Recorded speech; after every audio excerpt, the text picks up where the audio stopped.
नमस्कार। आज की इस चर्चा में हम एक ऐसी कंडीशन पर बात करने वाले हैं जिसने दुनिया भर में करोड़ों लोगों की डेली लाइफ को सीधे तौर पर प्रभावित किया है। जी हाँ, थायराइड। अक्सर लोगों को लगता है कि इसका इलाज सिर्फ और सिर्फ उम्र भर दवाइयाँ खाना है, पर सच तो ये है कि एक बेहतर लाइफस्टाइल और डेली हैबिट्स के जरिए इसे काफ़ी हद तक मैनेज किया जा सकता है। आज के इस विश्लेषण में हम एक शानदार 4 स्तंभों वाली होलिस्टिक स्ट्रैटेजी को ब्रेक डाउन करेंगे। तो चलिए, बिना किसी देरी के पूरे उत्साह के साथ शुरू करते हैं। फटाक से देख लेते हैं कि आज हम क्या क्या कवर करने वाले हैं। पहला, थायराइड कंडीशंस के प्रकार।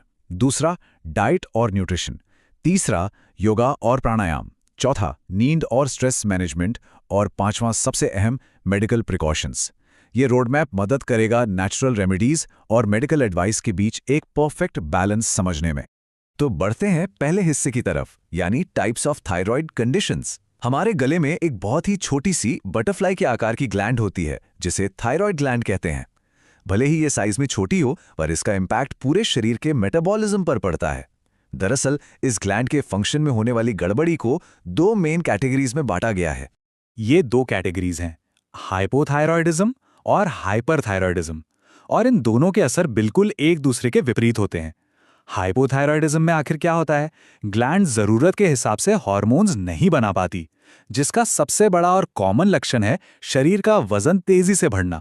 वहीं दूसरी तरफ है हाइपरथायरॉयडिज्म, जहां ये ग्लैंड कुछ ज्यादा ही एक्टिव हो जाती है और इसका सीधा असर दिखता है अचानक वजन घटने पर। इन दोनों स्थितियों का बेसिक डिफरेंस समझना ही सही उपचार की तरफ पहला और सबसे जरूरी कदम है। अब आते हैं हमारे पहले पिलर पर, जो है डाइट और न्यूट्रिशन। दिन भर में हम जो भी खाते हैं उसका सीधा असर इस ग्लैंड के बैलेंस पर पड़ता है। कुछ खास चीजें हैं जो इसे रोजाना स्मूथली काम करने में जबरदस्त मदद करती हैं। अगर क्रूशियल न्यूट्रिएंट्स की बात करें तो आयोडीन और सेलेनियम किसी फ्यूल से कम नहीं है। आयोडीन का सबसे कॉमन सोर्स है हमारा रोजमर्रा का नमक, लेकिन ध्यान देने वाली बात यह है कि इसकी मात्रा हमेशा डॉक्टर की सलाह से ही तय होनी चाहिए। ज्यादा आयोडीन नुकसान भी कर सकता है। वहीं सेलेनियम के लिए सूरजमुखी के बीज यानी सनफ्लावर सीड्स और बादाम डाइट में शामिल किए जा सकते हैं। इसके अलावा एक और कमाल की आदत है सुबह खाली पेट आंवले का जूस पीना। ये नेचुरली थायराइड लेवल्स को बैलेंस करने के लिए बेहद प्रभावी माना जाता है। और आंवले के जूस के अलावा एक और जबरदस्त मॉर्निंग रिचुअल है धनिए का पानी। इसको बनाने का प्रोसेस बिल्कुल सिंपल है। करना क्या है? साबुत धनिए को रात भर पानी में भिगो देना है। फिर सुबह उठकर उस पानी को धनिए के साथ अच्छी तरह उबालना है और छानकर खाली पेट पीना है। ये छोटी सी आदत दिन की शुरुआत में ही हमारे ग्लैंडुलर सिस्टम को एक शांत और पॉजिटिव किक स्टार्ट देने के लिए काफी है। लेकिन वेट, यहाँ एक बहुत बड़ी वार्निंग भी है, खासकर उन लोगों के लिए जिन्हें हाइपोथायरॉयडिज्म की समस्या है। कच्ची क्रूसिफेरस सब्जियां जैसे पत्ता गोभी और ब्रोकली, इनका सेवन बहुत ही लिमिट में होना चाहिए। ऐसा क्यों? क्योंकि इन कच्ची सब्जियों में कुछ ऐसे कंपाउंड्स होते हैं जो एक्चुअली थायराइड हार्मोन बनने के प्रोसेस को ब्लॉक कर सकते हैं। तो इनको लेकर थोड़ी सावधानी बरतना एब्सोल्युटली जरूरी है। चलिए अब शिफ्ट होते हैं हमारे दूसरे पिलर की तरफ, योगा और प्राणायाम। फिजिकल मूवमेंट सिर्फ वेट लॉस या फिट रहने के लिए नहीं होती, बल्कि इंटरनल ऑर्गन्स को एक्टिव करने के लिए भी होती है। सांस लेने की सही टेक्निक और कुछ स्पेसिफिक आसनों का हमारी इस ग्लैंड पर डायरेक्ट और पॉजिटिव असर पड़ता है। कुछ टेक्निक सच में काफी असरदार हैं। अगर प्राणायाम की बात करें तो उज्जयी और कपालभाति सीधे तौर पर हमारे गले के हिस्से को स्टिम्युलेट करते हैं, जिससे ग्लैंड अपना काम बेहतर ढंग से कर पाती है। और योगा आसनास में सर्वांगासना और मत्स्यासना जैसे आसान गले के एरिया में ब्लड सर्कुलेशन को नेचुरली बढ़ाते हैं। हर रोज इनका प्रैक्टिस करना हेल्थ में एक काफी बड़ा और पॉजिटिव डिफरेंस ला सकता है। Moving on to our third pillar, नींद और स्ट्रेस मैनेजमेंट। आजकल की भागदौड़ भरी जिंदगी में अक्सर इन दोनों चीजों को सबसे ज्यादा इग्नोर कर दिया जाता है, लेकिन वास्तव में हमारी बॉडी की हीलिंग प्रोसेस के लिए आराम और शांति एब्सोल्युटली क्रूशियल हैं। 7 से 8 घंटे, ये कोई रैंडम आंकड़ा नहीं है, बल्कि उन घंटों की एग्जैक्ट गिनती है जितनी गहरी नींद हमारे शरीर को रोजाना पूरी तरह रिकवर होने के लिए चाहिए होती है। जब शरीर गहरी नींद में होता है, ठीक तभी हार्मोन्स प्रॉपर तरीके से संतुलित होते हैं। एक अच्छी नींद के बिना चाहे कितनी भी बेस्ट डाइट या योगा क्यों ना कर लिया जाए, पूरा फायदा मिलना लगभग नामुमकिन है। और नींद के साथ साथ स्ट्रेस को मैनेज करना लिटरली एक गेम चेंजर साबित होता है। बहुत ज्यादा चिंता करना थायराइड प्रॉब्लम्स को और ज्यादा बिगाड़ देता है। यहाँ डेली मेडिटेशन एक सुरक्षा कवच की तरह काम करता है। ये दिमाग को शांत करता है, स्ट्रेस हार्मोन्स को डाउन लाता है, जिससे थायराइड फंक्शन को ठीक होने का पूरा मौका मिलता है।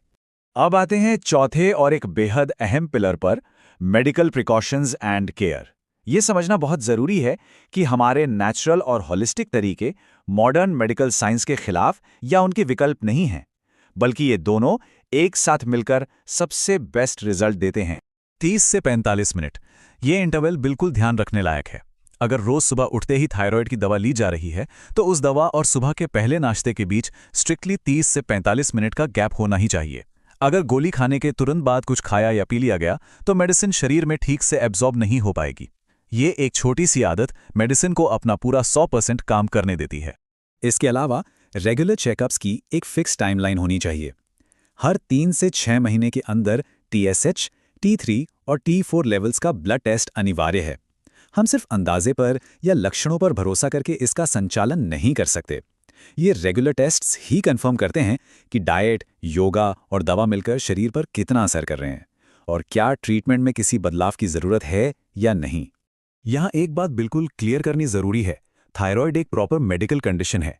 घरेलू नुस्खे, सही आहार और हेल्दी हैबिट्स डेफिनेटली सपोर्ट करती हैं, पर बिना डॉक्टर की सलाह या बिना मेडिकल रिपोर्ट्स के कभी भी खुद से इनका उपयोग दवाइयों की जगह नहीं करना चाहिए। हर इंसान का शरीर अलग होता है और रिपोर्ट्स के आधार पर ही सबसे सटीक मार्गदर्शन मिल सकता है। एक बैलेंस बनाए रखना ही असली समझदारी है। तो इस विश्लेषण को खत्म करने से पहले एक बहुत ही थॉट प्रोवोकिंग सवाल पर विचार करते हैं। क्या किसी एक्सपर्ट द्वारा प्रॉपर टेस्ट के बाद यह बताया गया है कि एक्चुअली स्थिति कौन सी है, हाइपो या हाइपर? क्योंकि जैसा आज हमने इस चर्चा में देखा, हर प्रकार के लिए आहार और नियम अलग अलग प्रभाव डालते हैं। सही एक्शन प्लान हमेशा एक एक्यूरेट मेडिकल डायग्नोसिस से ही शुरू होता है। इन 4 स्तंभों को सही ढंग से अपनाना स्वास्थ्य की ओर एक मजबूत कदम जरूर है। आज के इस विश्लेषण में जुड़ने के लिए बहुत बहुत शुक्रिया। ऐसे ही किसी जानकारी भरे विषय के साथ फिर मुलाकात होगी।